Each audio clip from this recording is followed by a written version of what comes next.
Hi hello नमस्ते. मी वैशाली शिंदे तुमचं स्वागत करते तुमच्याच आपल्या यूट्यूब चॅनलमध्ये ज्याचं नाव आहे हेल्दी लाईफ विथ वैशाली. आज खूप महत्त्वाच्या विषयावर बोलूया. आज बोलूया रुग्णांसाठी दिवस रात्र झटणाऱ्या आपल्या हेल्थ केअर स्टाफच्या आरोग्याविषयी.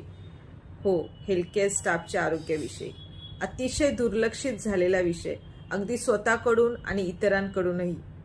त्यामुळे आजचा व्हिडिओ तुम्ही शेवटपर्यंत बघा. आवडला तर नक्की लाईक करा, शेअर करा आणि माझ्या यूट्यूब चॅनलला सबस्क्राईबही करा. रात्रीच्या गाढ अंधारात जेव्हा अनेक जण झोपलेले असतात तेव्हा हॉस्पिटलच्या पांढऱ्या भिंतीमागे काही डोळे मात्र जागे असतात. स्वतःचे घर, स्वतःची मुलं, इतर सगळा स्वतःचे आजारपण सगळं विसरून आपण रुग्णांच्या सेवेत दिवस रात्र झटत असतो.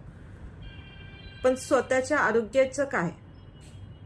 कोविडमध्ये सुद्धा आपण एकदम जीव जास्तोपर्यंत काम केलं, तेव्हाही अनेक हेल्थ केअर स्टाफचे जीव गेले. पण त्याविषयी कोणी उघडपणे बोलत नाही. पण आज बोलायची गरज आहे. आपल्या आरोग्याविषयी आणि आपल्या सगळ्याच गोष्टींविषयी बोलायची गरज आहे. तर जेव्हा तुम्ही काम करतात, जेव्हा तुम्ही रुग्णांना बरे करायला जातात, तेव्हा स्वतःचं आरोग्य सुद्धा तितकंच महत्त्वाचं आहे. ते मी कशी विसरतात? तुमच्या आरोग्याची काळजी तुम्ही नाही घेतली तर कोणीच नाही घेणार आहे. आणि तुमच्या जीवाचं महत्त्व तुमच्या घरच्यांना विचारा. तुमचे घरचे तुम्हाला सांगतील की तुमचा जीव त्यांच्यासाठी किती महत्त्वाचा आहे. अनेकदा आपण काय करतो, खूप शिफ्ट संपत आली तर बघतो जेवायचं सोडून देतो किंवा उशीर झाला म्हणून जेवण राहून जातं. कधी कधी पाण्याचा घोट शेवटचा कधी घेतलाय ते सुद्धा लक्षात राहत नाही कामाच्या गडबडीत. अनेकदा तर लेडीज स्टाफ वॉशरूमला सुद्धा जात नाही. का तर वेळ जातो, पेशंटची लाईन लागलेली असते. पण हे करणं कितपत योग्य आहे? हे करणं म्हणजे तुमच्या आरोग्याची तुम्ही हेळसांड करताय. चला तर मग आजपासून सुरू करूया आपल्या आरोग्याची काळजी घेणं. वेळेवर जेवणं, वेळेवर झोपणं, पुरेसं पाणी पिणं, जेणेकरून तुम्ही निरोगी असाल तर तुम्ही समोरच्या रुग्णालाही निरोगी करू शकाल. आणि यासोबतही मानसिक त्रास सुद्धा असतात ना. कधी कामाचा प्रेशर असतो, कधी रुग्णांशी झालेला वाद असतो, कधी कर्मचारी सहकाऱ्यांशी झालेला वाद असतो. ह्या गोष्टीही मानसिक ताणतणावात भर पाडतातच ना. मग तेव्हा काय करायचं? तेव्हा एकच उपाय आहे, मोकळं व्हायचं.